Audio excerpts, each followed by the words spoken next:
Elevate TV, advancing kingdom lifestyle.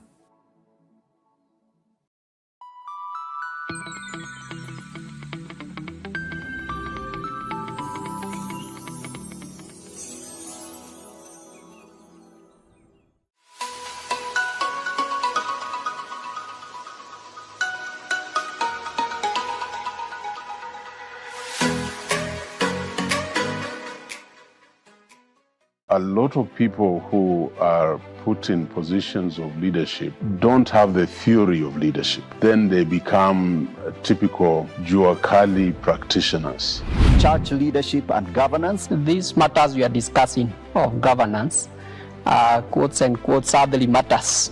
And the church is called to think about heavenly issues. Okay. And therefore governance has no place in the church. The call for accountability, the right time for the church to begin to put structures in place to identify calling amongst these young people, because that's how God will call them into ministry. Have some wonderful guests with me here, Professor Laban, Peter, Ayiro. People to realize that all of us will die, but very few of us will have lived. Dr. Musembi, Patrick, the church is not here on its own accord. It's here because it's been commissioned to become a church and given a mandate. Jeremiah Karanja. We who are supposed to be the light are not actually implementing what is in our own scriptures.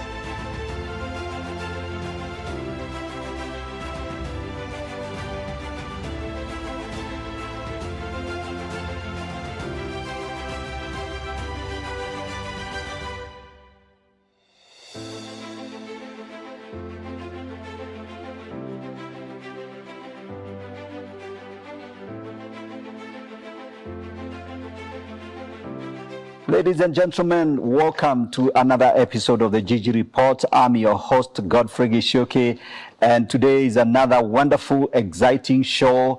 And as always, I want to remind you, those of you that are watching on the social media platforms, to share the links with your friends. We are live on Elevate TV Kenya Facebook page and the YouTube channel. So please make sure you share and remember to subscribe so that the next time we go live, you're able to get the conversation coming in.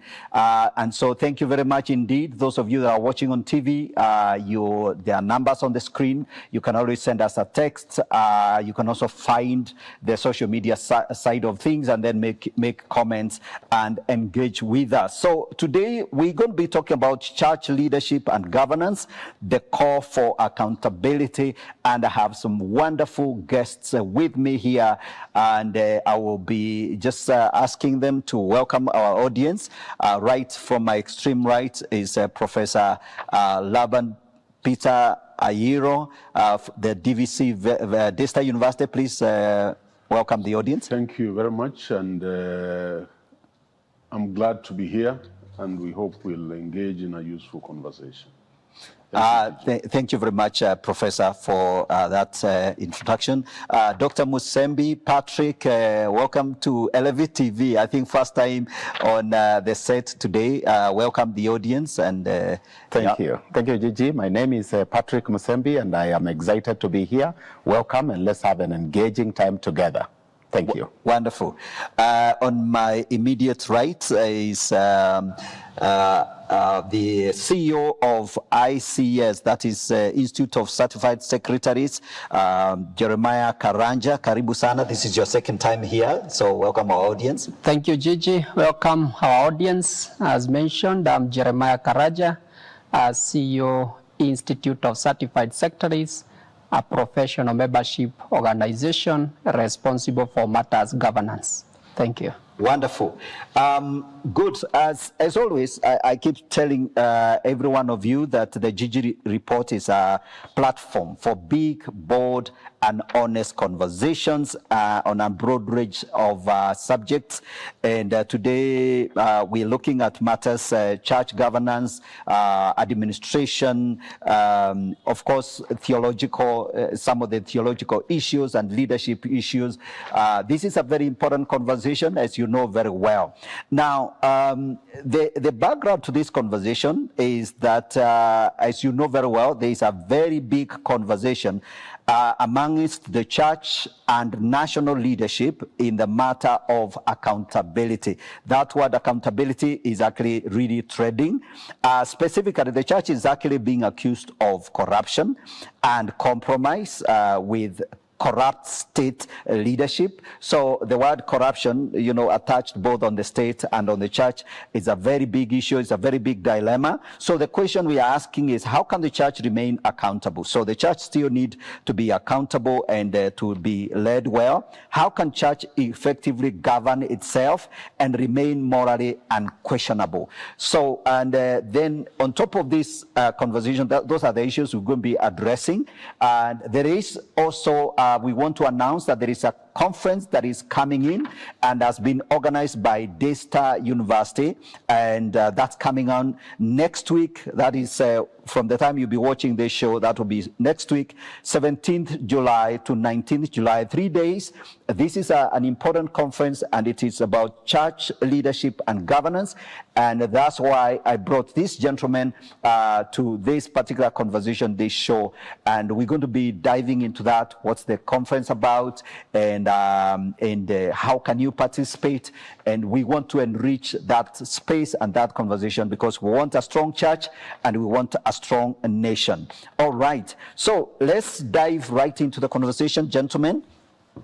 And I know you have welcomed our viewers. Introduce yourself a little bit briefly, but I think it's good we can hear a little bit more. Professor Ayiro, you've been in the leadership space for a long time. You're the Vice-Chancellor of Daystar University, the first pioneer Christian university in Kenya.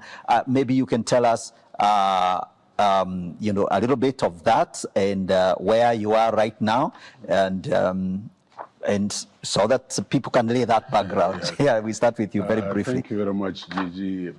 It's an honor for me to be here today to share my little experience in the areas of leadership governance with a specific reference to our churches.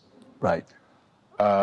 Kenya is boldly a Christian nation, and then one expects us to be followers of Christ to the letter as we manage our affairs, particularly our churches.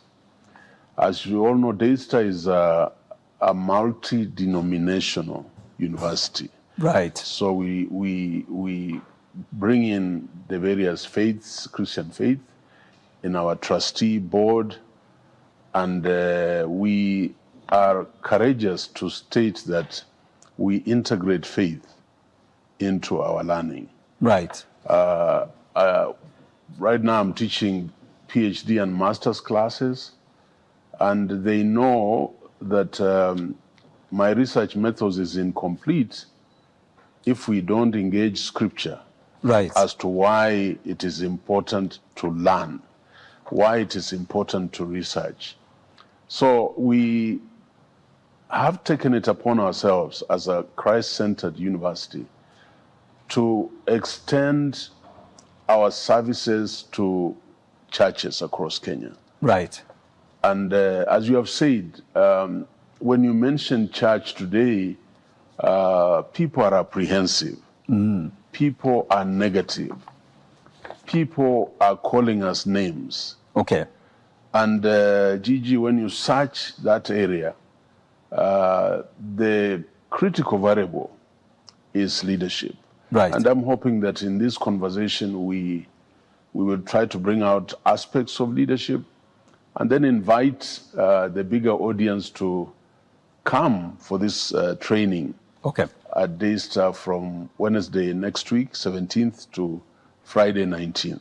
Right. Yeah, thank you very much. Wonderful. Thank you, Professor, for that wonderful introduction and background to this conversation. So, Dr. Patrick, you are the acting director, Daystar Leadership and Professional Development Institute, and you also are dean, I think, in the School of Arts and Social Sciences. Yeah. So, give us a little bit of that background and your interaction with this whole subject of leadership and church leadership, for that matter. Thank you, Gigi, for that intro.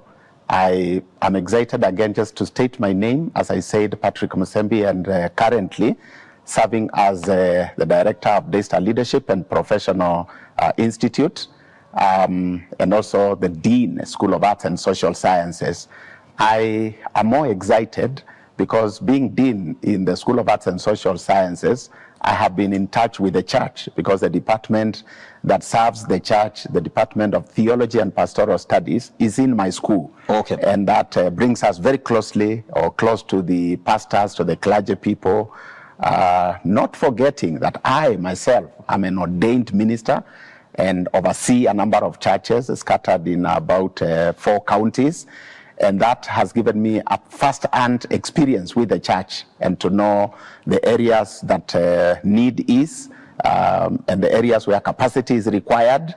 And so, as I step into the shoes of Professor Abraham Waithima, the outgoing director, I'm excited because I'm coming to a space that will enable me to create programs and move programs that are at the core of the mandate of the church within the context of an institution. And so I'm excited to participate in this forthcoming training next week, and just offer an invitation for people to come and let's engage and see how we can better the church. Wonderful, wonderful. Yeah, that's excellent. Yes, the Daystar Leadership and Professional Development Institute has been doing very well. Last year, you actually held a similar conference, and so this is good. We're looking forward. So, Jeremiah Karanja, you are in the actual practitioners space. You bring together the professionals in the area of corporate governance, very specifically. Tell us a little bit about that, how that is going, and what are the issues you're dealing with? Thank you, Gigi. The conference that is upcoming next week, Wednesday, Thursday, and Friday, is actually a collaboration between Daystar University and the Institute of Certified Secretaries. And I want to answer your question to ask, how is the Institute coming in these issues of the church? Because unlike Daystar, which has some religious background, our institute has no connection whatsoever with the church. Okay. However, the Institute of Certified Secretaries is created at an act of parliament. Okay. So is a public body at the National Treasury. Is a membership association.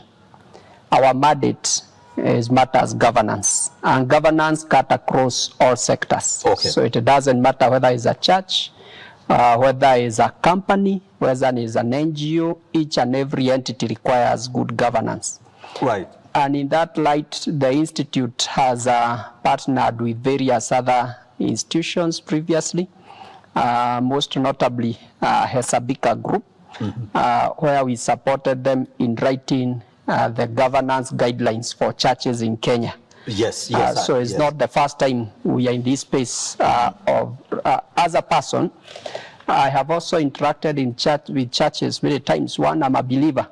I have I have been in the boards of elders for more than 10 years. Okay. I don't know whether I look like an elder. But, you look like the youngest among us. But yes. I have been in the Christian Union in the days of university and high school. I was always in the leadership of the Christian Union. Right. Right now I can say I'm in the marketplace. Yes. Where proclaiming Christ through the work that I'm doing at the Institute. Right. So that is what we do as an institute. Our members, we call them certified secretaries or company secretaries or board secretaries. And actually in some of the well-governed churches, you find they actually get certified secretary to support the board and to provide professional services, professionalize matters governance in such churches. So it's actually a profession that is also important even to churches, and you can contact the institute. We can help you on how you can get these services at outsource, because we have more than 5,000 members who are trained, accredited, and regulated. And it's important to mention those members who are members of the institute are also your members in those churches. Yes. And therefore it's not anything foreign you are saying. In your congregation, if you ask who are the certified secretaries you find a number of them, and who can help you to professionalize matters of the board and other governance issues. Wonderful. I think matters very well said, and the ground is very well set.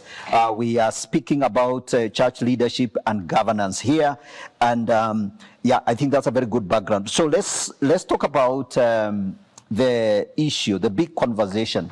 We want to dive right into it. The big conversation right now is accountability, and as you know very well, the church has come under spotlight on the issue of accountability, including things like maybe the church is actually not doing a very good job, its leadership is compromised, accusation of corruption, and then the connection with the government, the state, in one way or another. So those are very serious issues. But since this particular conversation is around the issue of church leadership, maybe we can start by addressing the issue of leadership. What exactly is going on within the church leadership, and what are the issues? What are the challenges that are come up? And I know Professor Ayiro would be best to jump into that conversation right away. Okay. Yes. Good. Yeah, thank you very much. First of all, a lot of people who are put in positions of leadership don't have the theory of leadership. Okay.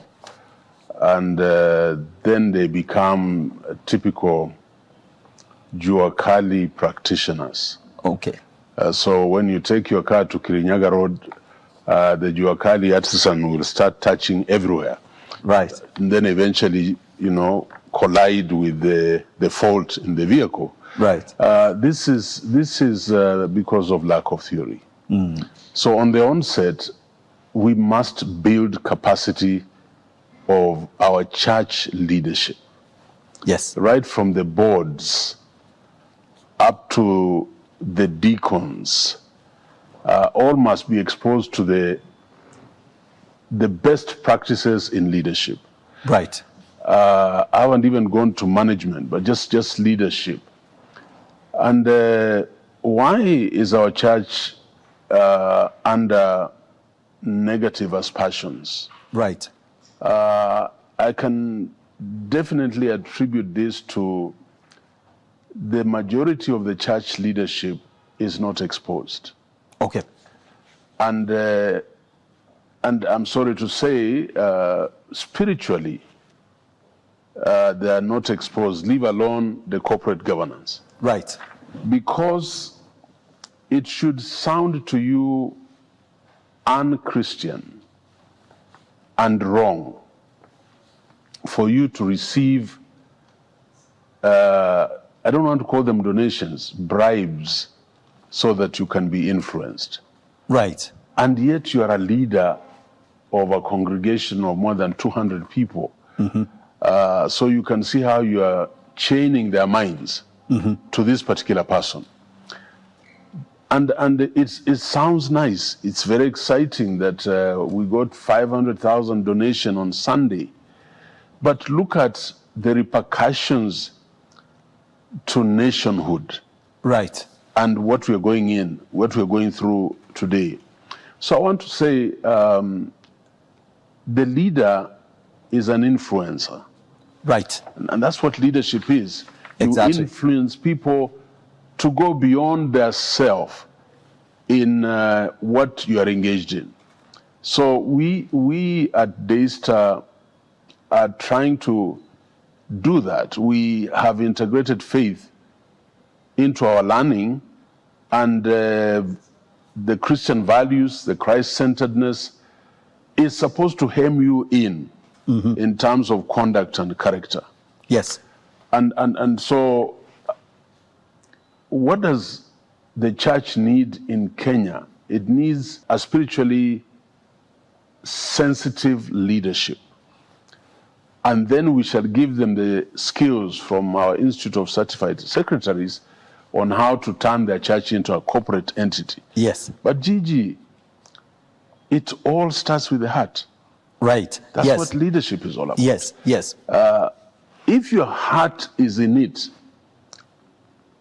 you should be able to stand strong and say no. We had the provost at the Anglican Church here in Huru Park. What is that called? The All Saints Cathedral. All Saints Cathedral. Yes. I think he went to the UK. Yeah. Canon Karanja. Wainaina. Yes. What a soul. Somebody who almost carries the conscience of a nation. Right. And he has influenced many of us for his fourth righteousness. Right. And then I'm hoping that as we engage in such conversations, people can experience what it means to lead like Christ. That's true. Thank you very much. Wonderful. Thank you for that very serious clarity. I think you've said it very clearly that it has to start from the heart.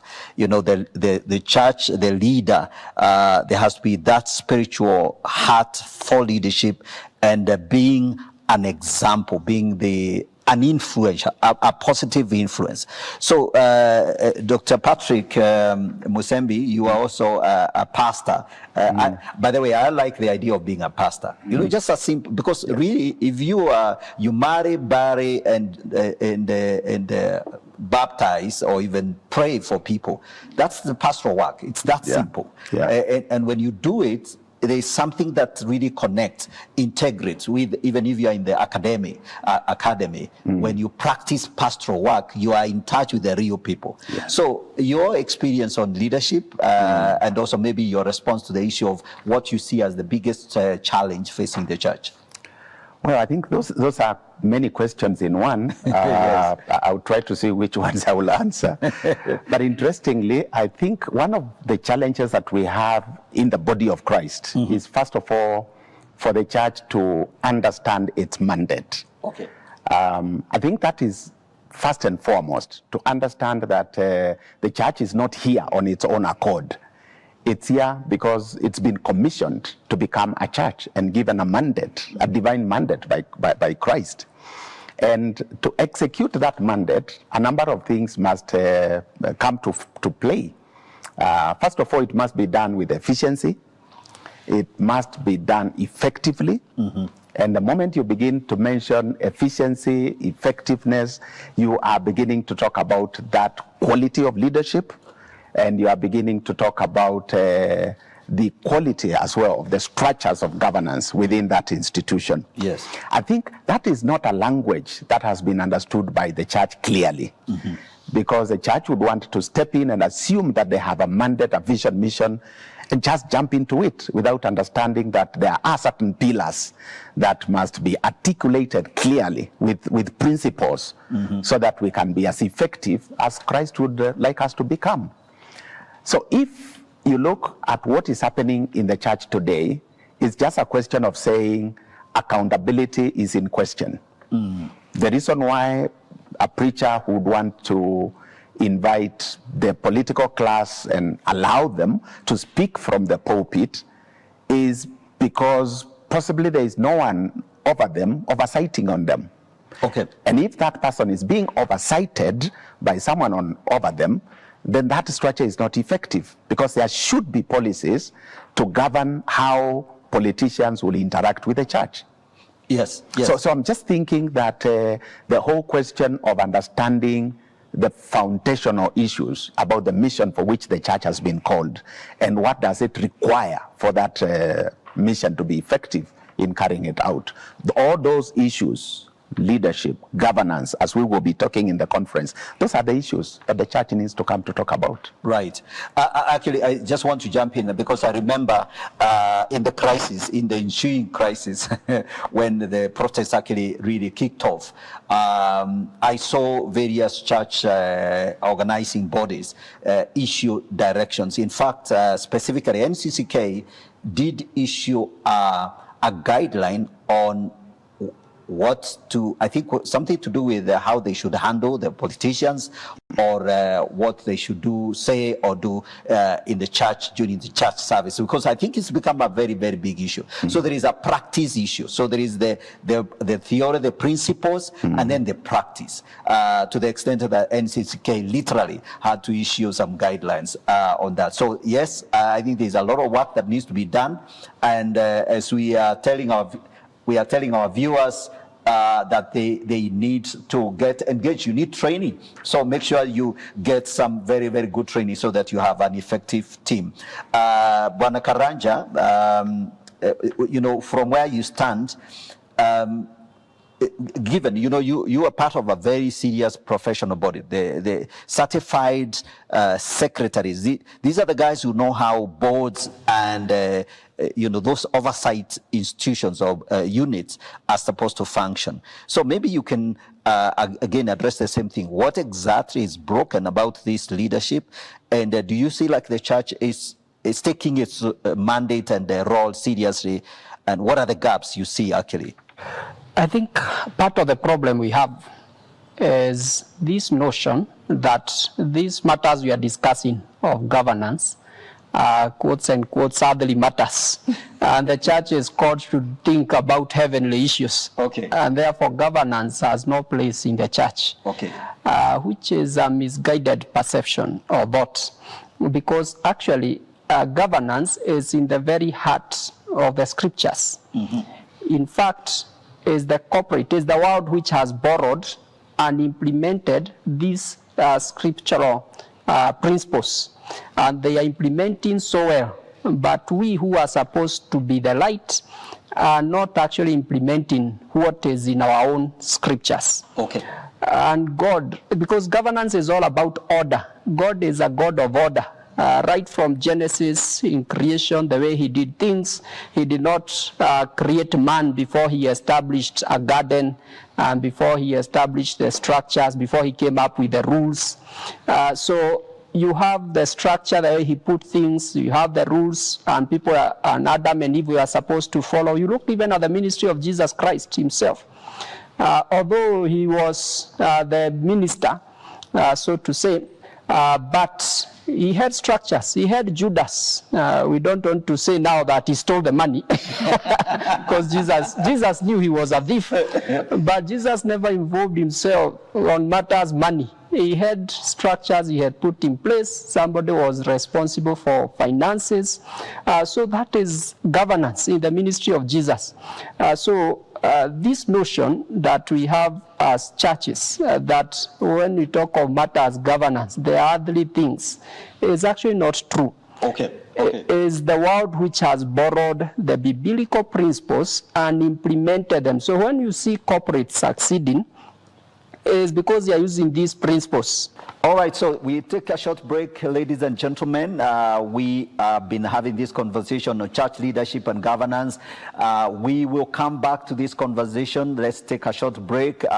We still have more issues to discuss here, and so don't go away. Keep it elevate. We're coming back. Thank you.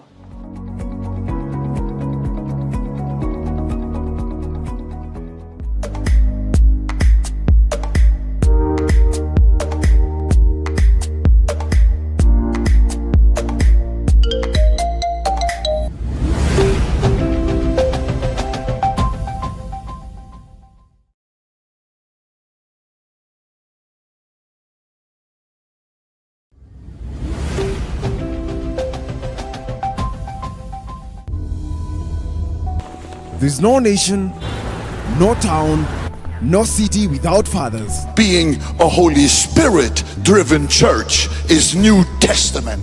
The quality of the message, it was based in Acts chapter 2. And I took my Bible And I went from street to street. Is anybody dead here?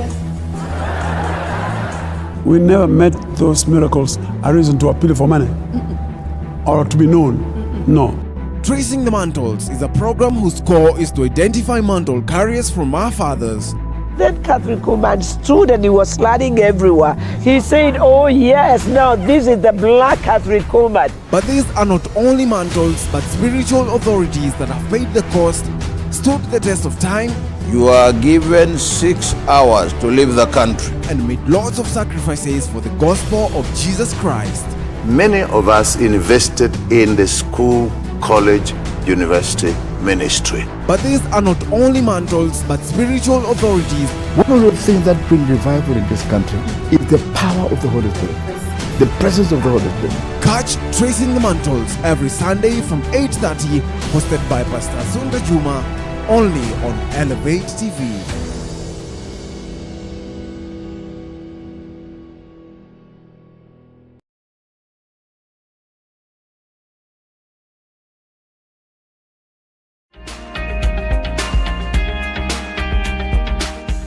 Welcome back. This is the GG Report. We are talking about church leadership and governance, the call for accountability. We are talking about some of the issues, very, very pertinent issues that have come up. The church has been, accused, casting aspirations on the leadership of the church, and that's a very, very big issue. But I have with me guests here, Professor Ayiro from the Daystar University. He's the Vice-Chancellor, and Dr. Patrick Musembi here, and Social Sciences, and my friend here, Jeremiah Karanja. He's the CEO of ICS, that is Institute of Certified Secretaries, and we are talking about this matter of leadership and governance. So before we went to the break, gentlemen, Mr. Karanja was actually raising very, very pertinent issues. So he talked about the idea that we must appreciate that governance is at the heart of the institutions, and the world actually is implementing what is actually directly coming from the Bible. Of course, right from the story of Christ. Christ had his disciples. He had a leadership structure. He had the 12. He also had 3 among the 12. So there was some sense of the people he felt were most responsible or accountable to him and stuff. So we see a lot of very, very powerful models in the Bible. So, but let's in this particular session, let's move a little bit to one other issue that is very, very important: the issue of transition, because when you have a church that is running, you have a governance structure. The next big issue is what happens when the leaders need to change, maybe for whatever reason. And we want to take this opportunity to, first of all, send our condolences to the family, the JCC family, particularly Reverend Kathy Kuna and the whole family of JCC for the loss of Bishop Alan Kuna, the leader of the JCC Ministries, who has since departed to be with the Lord. So our condolences to you, and we pray that the Lord will give you the fortitude to bear the loss and be able to celebrate the life of that man of God. We truly want to recognize us. So that's very important. So Professor, I think we'll come back to you. Yes. Let's talk about the issue of transition. How do churches embrace this whole idea of changing leadership? The universities do a very, very fantastic job in that. So maybe you can share some of your thoughts on that. Yeah, thank you very much, Gigi. It's a mindset issue. I think the Bible tells us that our stay on this earth is just about 70 years. And that's a fact that should be part of your mindset in every activity that you undertake. When you see turbulence, when you see non-alignment, when we are causing transition, whether it is abrupt or you knew it was coming, it's a mindset that needs to be awakened. And this is part of the training. There are many topics in that curriculum. And one of those things that we will spend time on is knowing your season. Right. From the book of Ecclesiastes. Wow. Yeah, this is my season. And working within that season, and part of that is to prepare, put it underwater, put it underground, how the transition will be shepherded. So in a university like ours, we have a transition policy. Right. So I know I've finished my 5 years. I was, by God's grace, I was given another 5 years. Yes. Midstream of my 5 years, I should already be having structures in place for the transition. Right. But who has that mindset? You have that mindset when you have been accountable during your leadership. Right.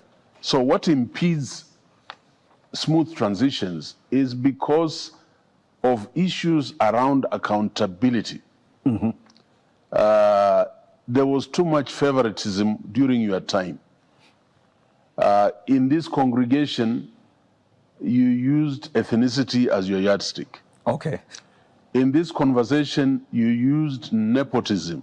In this conversation, you exploited your position as a CEO of that church in not being a good steward of the resources. So all these become encumbrances that don't encourage a smooth transition. And that's why we need to do this training as a leader. Delegation, accountability, communication.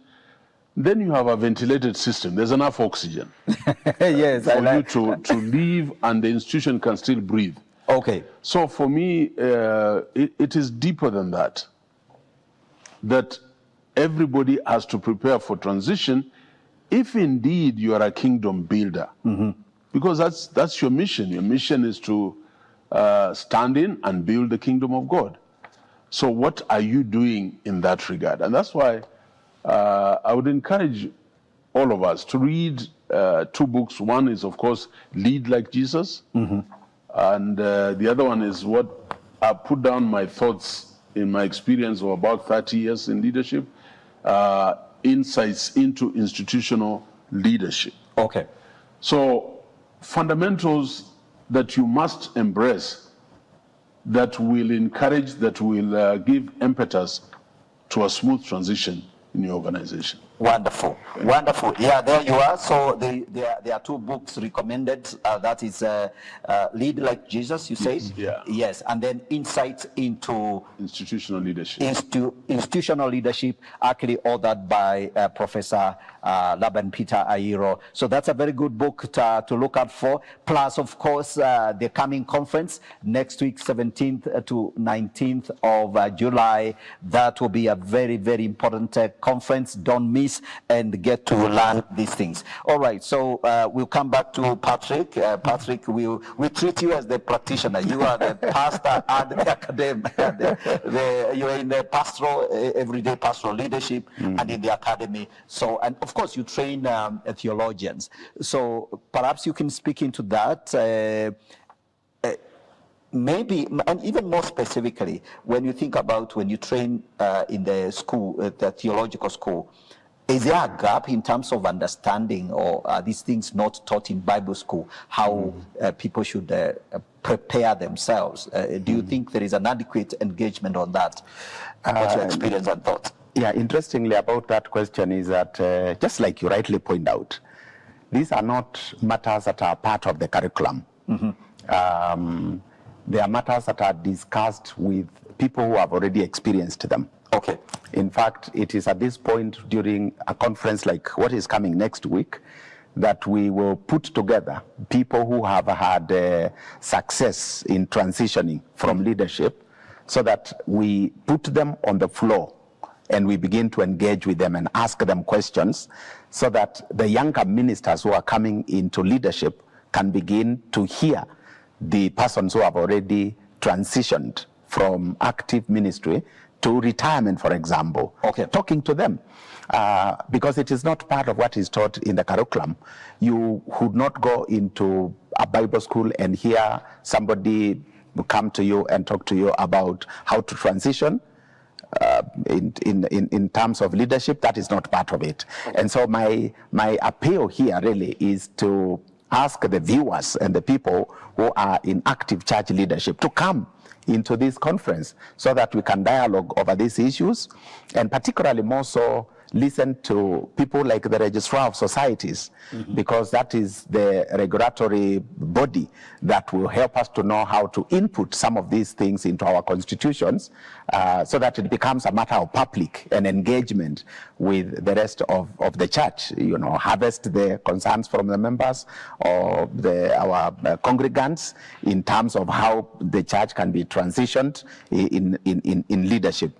And so really, just to answer what you said, it's not taught, it is caught. It's an experience that we come to hear. Wonderful. And speaking about Registrar of Societies, I don't know whether you picked up the story.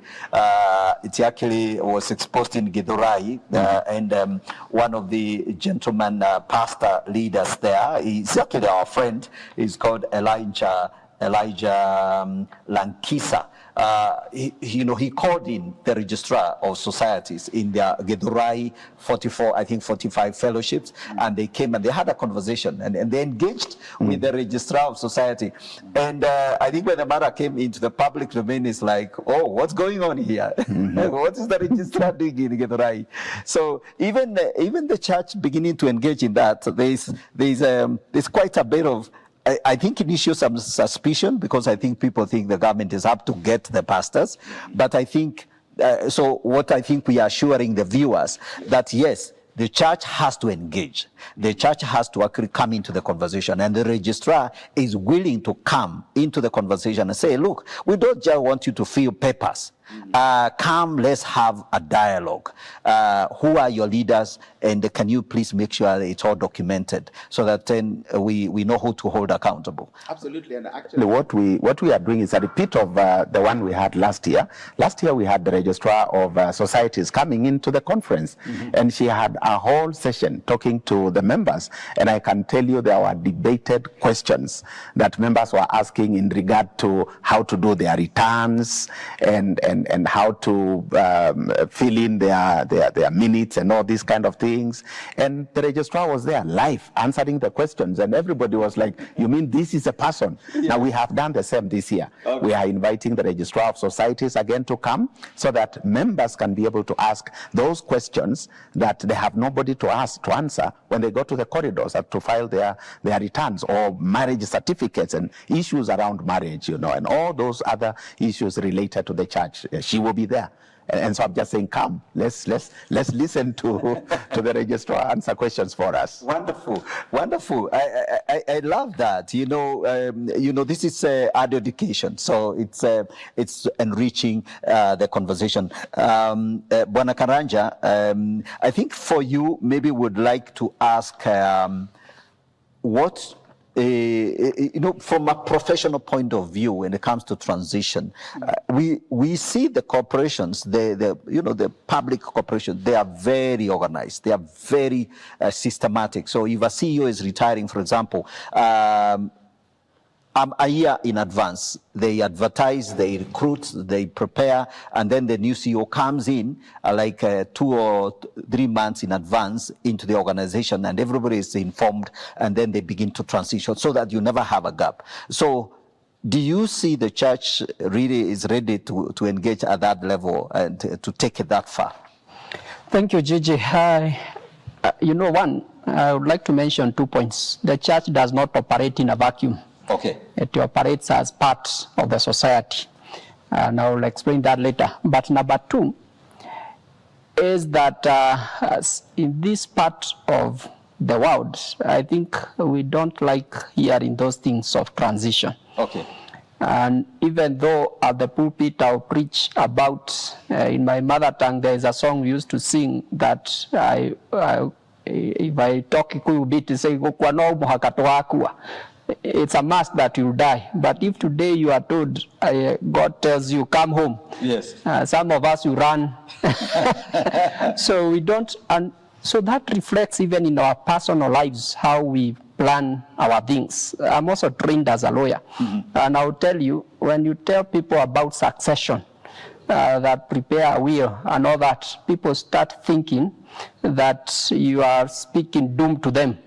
As if is news you are telling them that they will die, and that is a fact of life. Right. When you tell them to take life insurance, they think that actually you are bewitching them, that they will die. Right.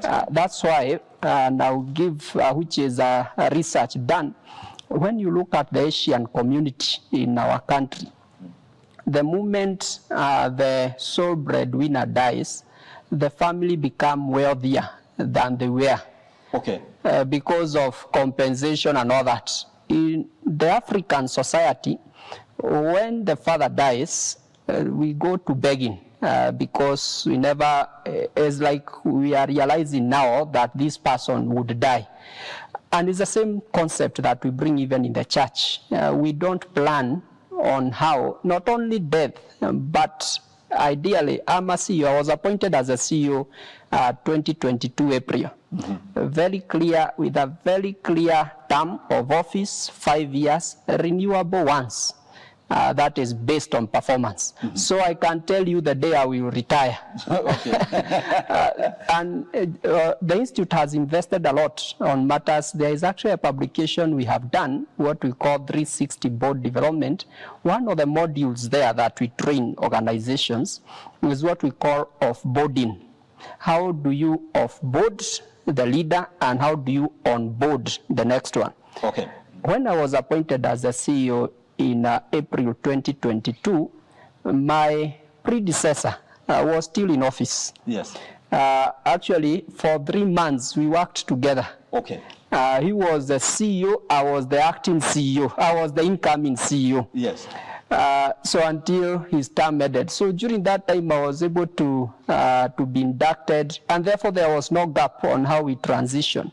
So the Institute of Certified Secretaries has invested a lot in corporates, especially, and that is the same thing we'll be bringing to the conference to help the churches know that even in addition to death, there should be even time limits. Sometimes it's good to have just refreshment, and you can play other roles. We are not saying that you exit the ministry. There are roles that you can start offloading and see other people grow into them, so that when time comes for you to depart fully, then you are able to, somebody is able to take fully. But finally, Gigi allowed me to talk about what I talked about. The church is part of the bigger society. The problem we have is what I would call safety social nets. We don't create safety nets. And therefore, as a church, very few churches have things like pensions for the pastor. And therefore, some of the reasons why people fear to transition, my first degree was in political science. And I'll tell you, in Africa, the reason why even presidents fear to retire is because they are fearing, once I retire, I'll be arrested for this and this, I don't have ABCD.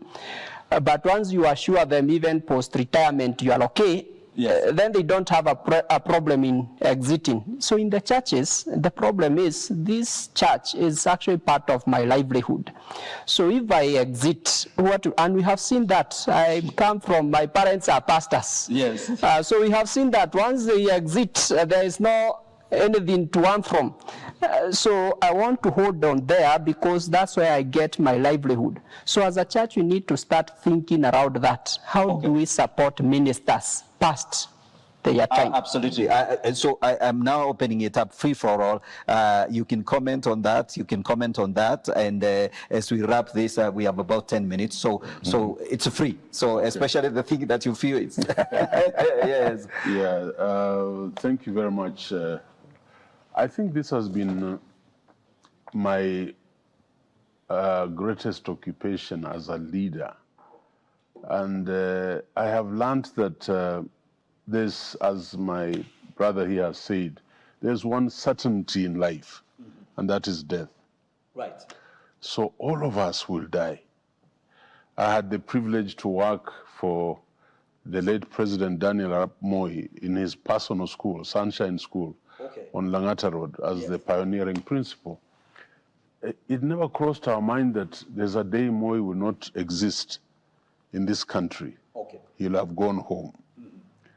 So I think what we'll emphasize in the way we govern, taking care of finances, taking care of the human resource, taking care of the spiritual aspects, and leading like Christ within the existential realities of the nation of Kenya is for people to realize that all of us will die. But very few of us will have lived. Yes. Okay. Yes. and that's very significant.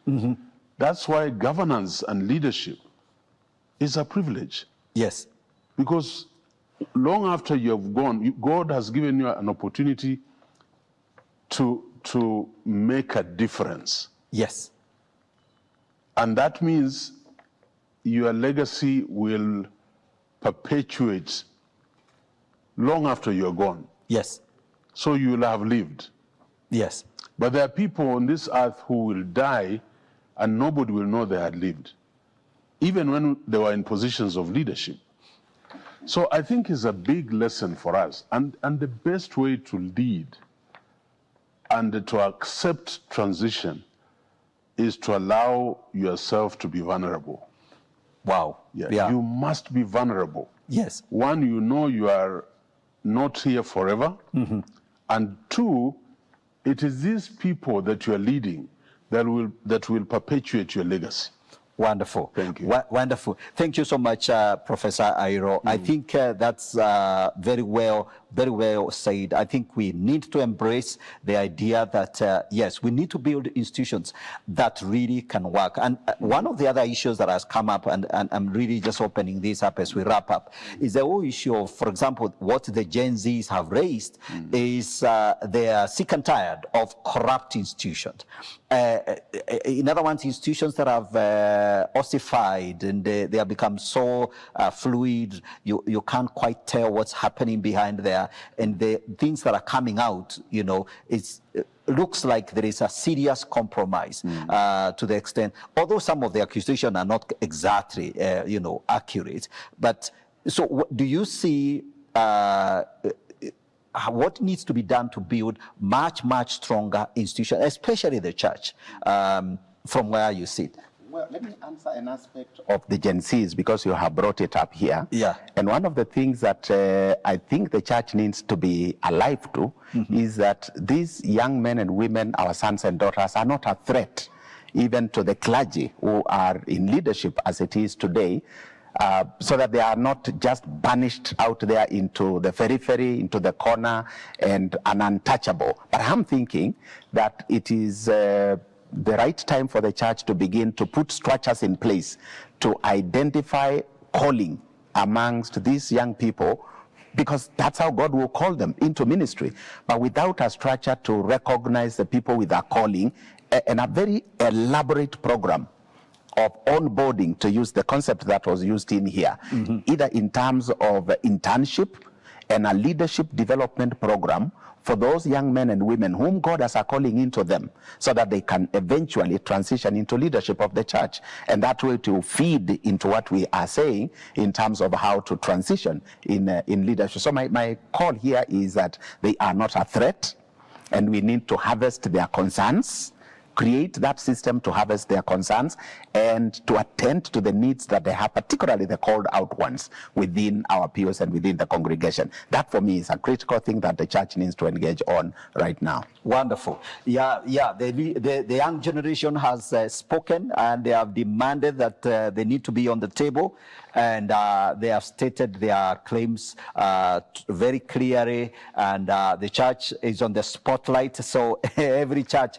has to put its house in order. So I think we will just do very, very short closing remarks, each one of us. We can begin with Professor Ayiro.